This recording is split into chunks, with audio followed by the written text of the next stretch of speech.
Hi, my name's Isaac, and this is the all-new 2025 Lexus NX350 F-Sport all-wheel drive. And today, I'm gonna review it for you guys. And while admittedly, I'm not necessarily a fan of Lexus's naming scheme, I am a fan of this SUV.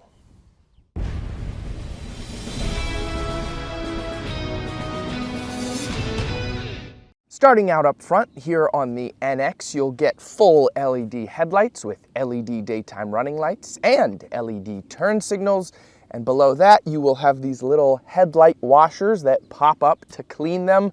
But I think the most eye-catching thing on the front end of the NX is this massive grille that you get here. And that's been a staple of a lot of different Lexus models over the past few years.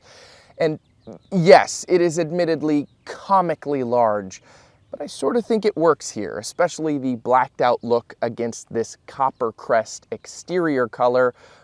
It's pretty decent looking in my opinion. I like it. Then you'll have the Lexus badge in the middle, and that also doubles as a sensor for the safety system that this NX is equipped with. You'll have a camera below that, and then parking sensors dot the front end.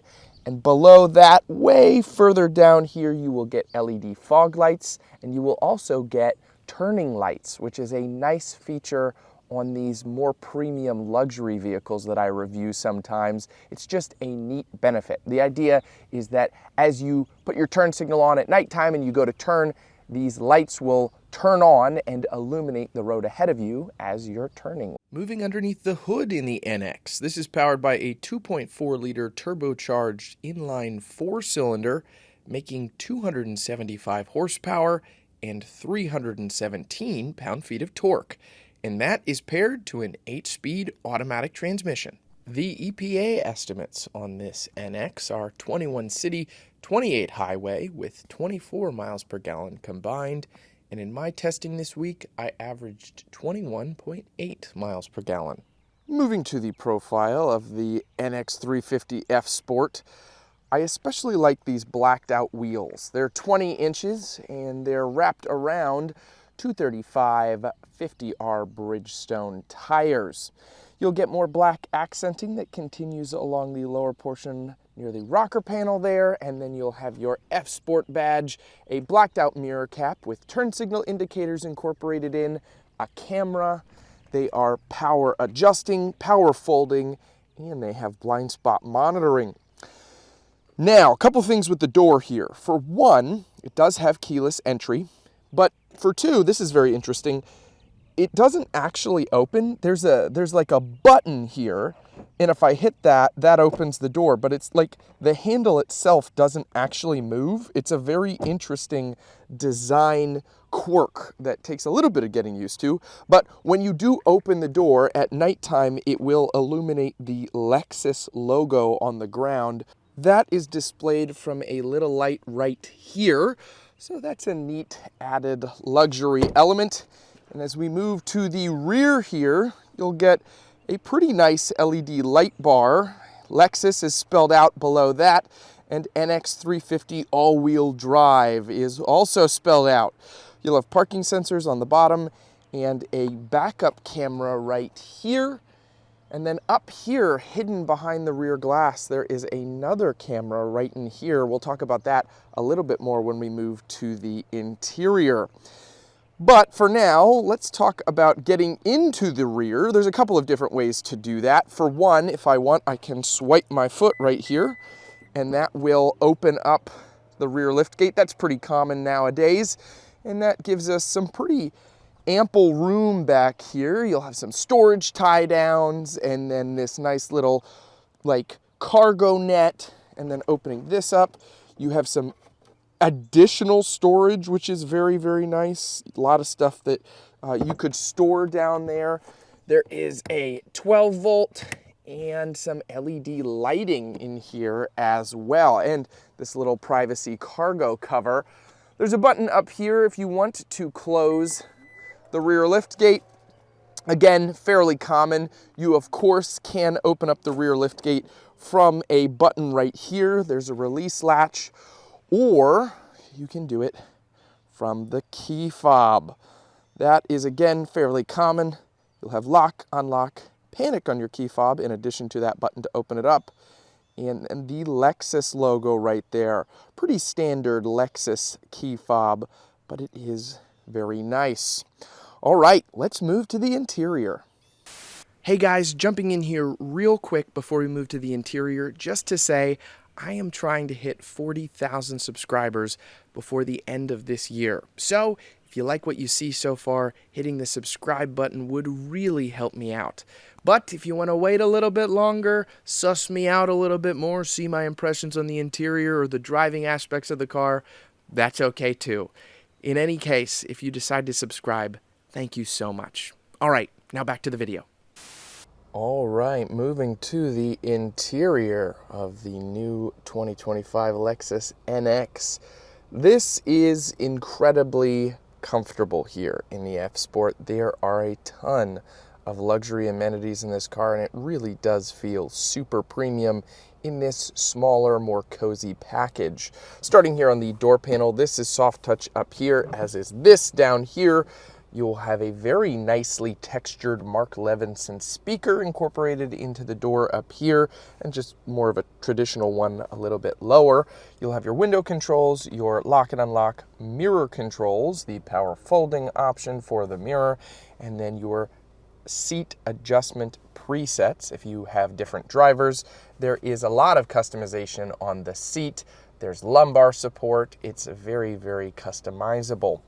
Then down here, you will have your gas cap opener. This also opens and closes the rear lift gate. Up here, you will have your odometer button, and then this changes the brightness on your center digital gauge cluster screen right here. Pulling back to the steering wheel, it is very comfortable. It says F Sport down there. It has some nice stitching, and then you'll have your buttons for your volume and channel changing, radar guided cruise control, and so on. For the most part, these buttons don't really change a lot of the digital gauge cluster screen. It has some customization, but not a ton. For the most part, these buttons actually have sort of an interesting quirk. If I put my hand over the buttons, you can see that it's sensing on this little screen right here where my button or where my finger is on each button, and I can adjust the volume, I can skip tracks, and the same thing works over here. You can see I can skip from thing to thing on each different display. It's very interesting. And so the additional quirk of that is it not only displays on your little gauge cluster screen, it also displays on the windshield as well. I'll zoom us in here a little bit, see if we can focus on that. As I put my finger on each button to display it, it will also pop up on the windshield on either side. It's very intuitive, perhaps slightly redundant when you have it on the screen down here and up here, but it's pretty neat. I don't know if I've ever seen anything like that on another vehicle. I know Lincoln does have the ability for you to sort of swipe over the buttons on their steering wheels, but I've never seen it incorporated in this way, and it's actually pretty nifty. So if I want to go skip a track on a song, I can literally see what song is playing on the windshield. I don't have to take my eyes off the road, so that's very intuitive. For the rest of the steering wheel, you'll get paddle shifters, pretty traditional turn signal and wiper stalks. And then moving over here, you'll have your push button start. Down here is your parking assist and your camera view. This is a very interesting camera view. It's like an interior camera view, and then you can also switch it to be this little globe camera. I don't tend to find this very useful. It's more of a gimmick camera. We'll talk a little bit more about the actual backup camera in a little bit. But moving into this screen, it is massive here on the interior. The climate controls are all incorporated into this screen for the most part.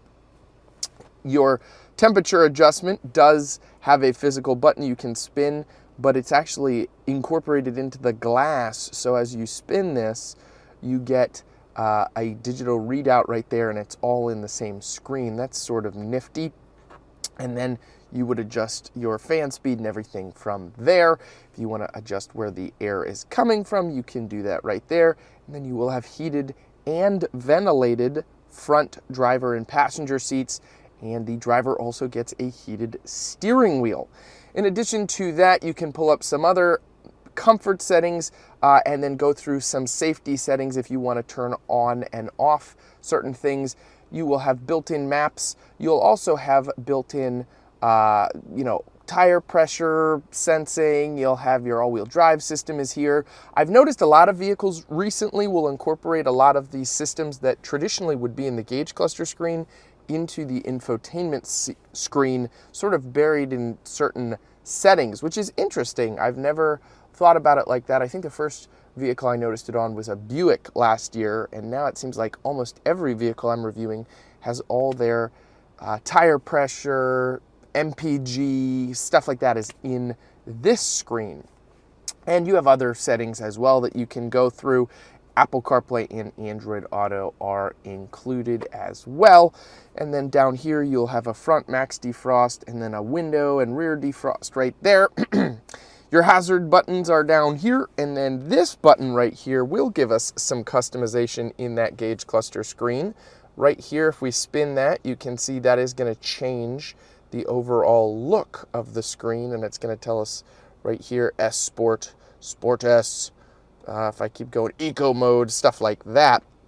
Now, coming down here, you'll get a wireless charging pad, USB and USB-C, as well as a little storage cubby. And then pushing the wireless charging pad forward, you can actually access 2 more USB-Cs, some storage, and a 12-volt.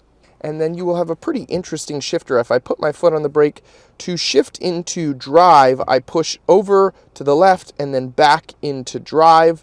If I want to go up into reverse, I go up, and then now how do I shift it? It's hard to shift, I think, just one into neutral. I think the easiest way to get into neutral is I'm back in park and I just shift over into neutral. Yeah, it definitely takes some getting used to. It's a very interesting system, but it works fairly intuitively. Now we're in reverse, and you'll get this beautiful top-down camera with a color-matched picture of our NX, and then a pretty decent backup camera right here as well. You can turn on and off the certain guiding lines. You can do a wide-angle lens. There's some nice customization here as well. You can do advanced park, set up a speed profile. There's a ton of different options.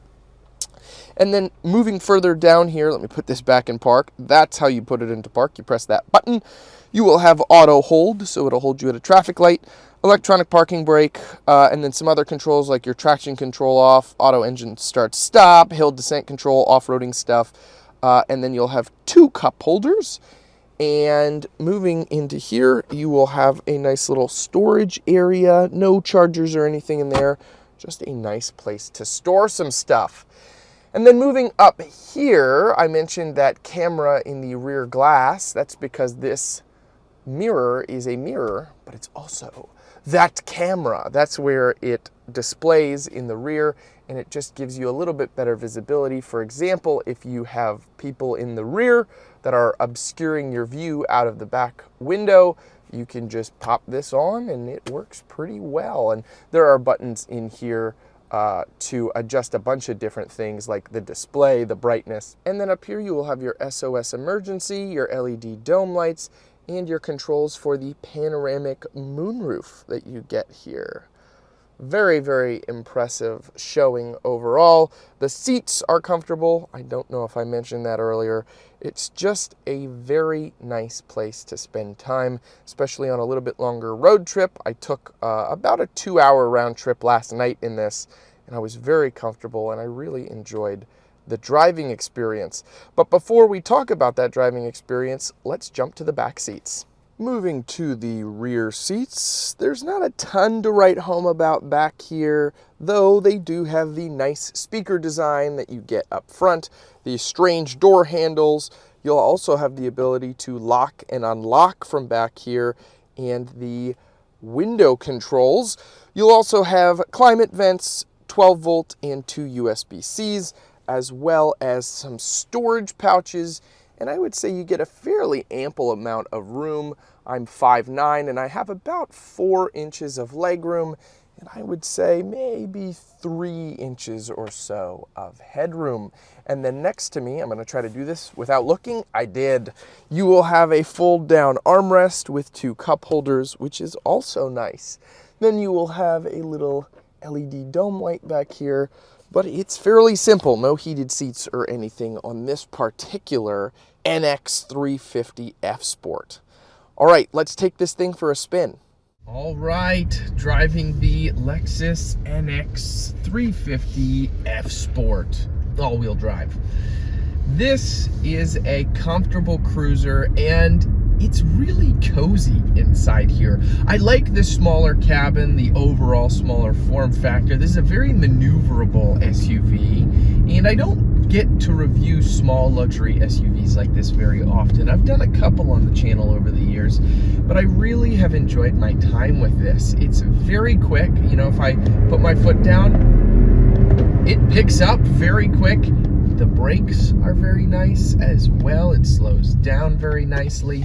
It really is a very comfortable car to drive, and you'd hope it would be. Lexus sort of has that reputation, and it's plush. The seats are very comfortable. This armrest is very nice, and the steering wheel is very grippy and comfortable as well.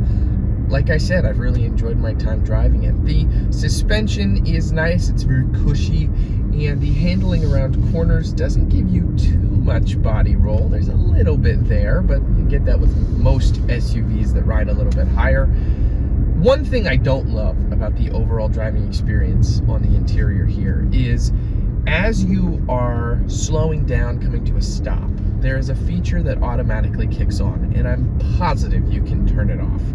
But what it does is it turns the front camera on, I think below 5 miles per hour, and the 360 camera.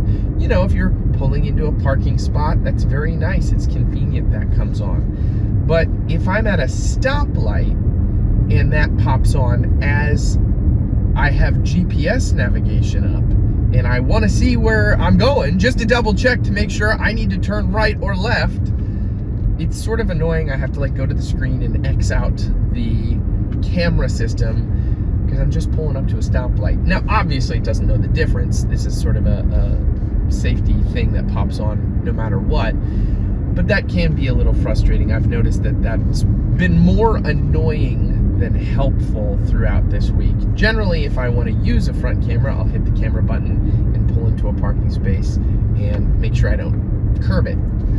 But I understand the intentionality behind it. That was probably my biggest thing that this week I've been like, this is frustrating, right?